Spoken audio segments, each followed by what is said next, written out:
Class 10th की और एक टॉपर हमारे साथ मौजूद हैं जिनका नाम अनम है। इन्होंने 496 मार्क्स स्कोर किए 10th में। तो आइए जानते हैं कैसी एक्साइटमेंट है इनकी। सबसे पहले बहुत बहुत मुबारक हो आपको इतने अच्छे मार्क्स स्कोर करने के लिए। Thank you so much. जानना चाहेंगे कि स्कूलिंग कहाँ से हुई और कैसे आपने अपनी प्रिपरेशन स्टार्ट की?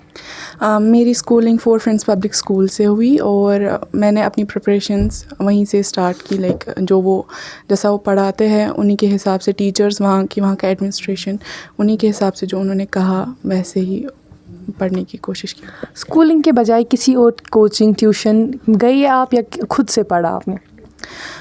मैं गाइडेंस के लिए अपनी कज़न के पास जाती थी, सोलहा शबीर, और सेल्फ स्टडी उसके बाद मैं करती थी, like after schooling and tuition hours. कितने आवर्स सेल्फ स्टडी किया आपने और क्या आपको लगता है कि कितनी नीड है सेल्फ स्टडी की? सेल्फ स्टडी की बहुत ज़्यादा नीड है, बिकॉज़ आप जो ट्यूशन और स्कूल्स में वो आपको जो लेक्चर्स देते हैं फिर उनको रिवाइज़ करना और फिर उनको अपने दिमाग में फीड करना काफ़ी ज़्यादा इम्पॉर्टेंट है।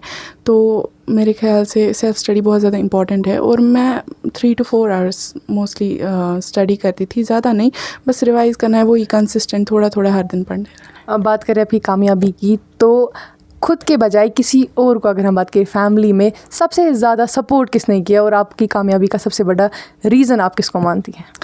मेरे ख्याल से मेरे पेरेंट्स, मेरी पूरी फैमिली बहुत ज़्यादा सपोर्टिंग है, बहुत ज़्यादा, मैं बोल नहीं सकती, बहुत ज़्यादा। और मेरी कज़न ने भी मुझे बहुत सपोर्ट किया जिनके पास मैं पढ़ने जाती थी, और लाइक मेरी पूरी फैमिली बहुत ज़्यादा सपोर्टिंग है, बहुत ज़्यादा, पूरी फैमिली। बात करें आपने 496 मार्क्स स्कोर किए जो कि इजी नहीं होता, तो क्या कुछ हर्डल्स रहे प्रिपरेशन में? कौन सा सब्जेक्ट आपको टफ़ लगा और कौन सा सब्जेक्ट आपको लीस्ट टफ़ लगता था? लीस्ट टफ़ मेरे ख्याल से मैथ्स था, और जो सबसे ज़्यादा टफ़ था वो SST में बोलूँगी, वो बहुत टफ़ था। बात करें हम 11th में चढ़ने वाली हैं आप, एक करियर ऑप्शन आप चूज़ करेंगी, स्ट्रीम्स मिलेंगी, कौन सा स्ट्रीम आप चूज़ करेंगे और उसके बाद क्या प्लान्स है?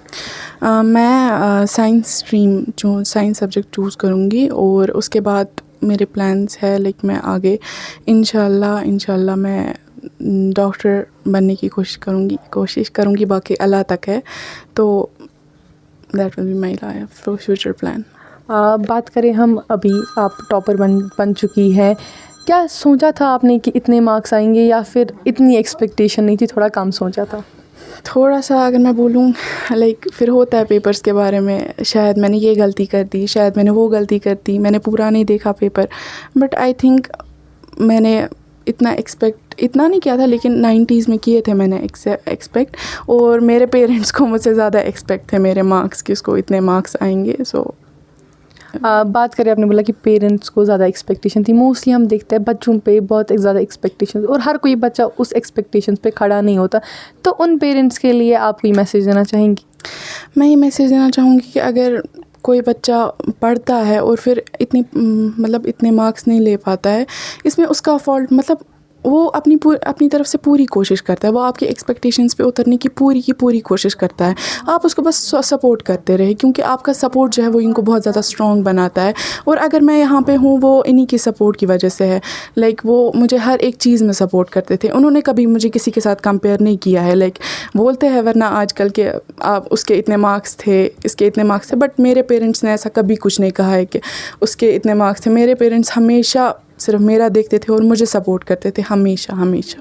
टॉपर्स को हमेशा बुक वर्म समझा जाता है, तो क्या बुक वर्म हैं आप, या फिर किताबी दुनिया से थोड़ा बाहरी एंजॉयमेंट करते हैं, या फिर प्रॉपर बुक वर्म थे आप? प्रॉपर बुक वर्म नहीं कहूँगी, लेकिन थोड़ा सा, लाइक कहते मुझे घर वाले सब बुक वर्म ही कहते हैं, लेकिन मेरे ख्याल से मैं एंजॉय भी अच्छे से करती हूँ। और अगर मैं बात करूँ 10th क्लास की, तो मैंने 10th क्लास में काफ़ी एंजॉय किया है, बहुत ज़्यादा। आखिर में उन सब बच्चों के लिए कोई एडवाइस आपकी ओर से जो प्रिपेयर करते हैं अपने एनुअल एग्ज़ाम्स के लिए, या जो आप प्रिपेयर करने वाले हैं 10th क्लास में? मैं उनको बोलूँगी कि आप जो है अपनी कंसिस्टेंसी रखें। लाइक अगर आप फिर एक दिन पढ़ रहे हैं उसका नहीं हो रहा है तो अगले दिन उसको कवर कीजिए। आप कंसिस्टेंस रहे। पढ़ना कोई उतना मुश्किल काम नहीं है, लेकिन वो कंसिस्टेंसी रखना बहुत ज़्यादा इंपॉर्टेंट है। Thank you so much Anam. Thank you so much. आप देखते रहे सच न्यूज़ नेटवर्क। दीजिए अपनी मेज़बान फजर प्याल को इजाज़त। अल्लाह हाफ़िज़।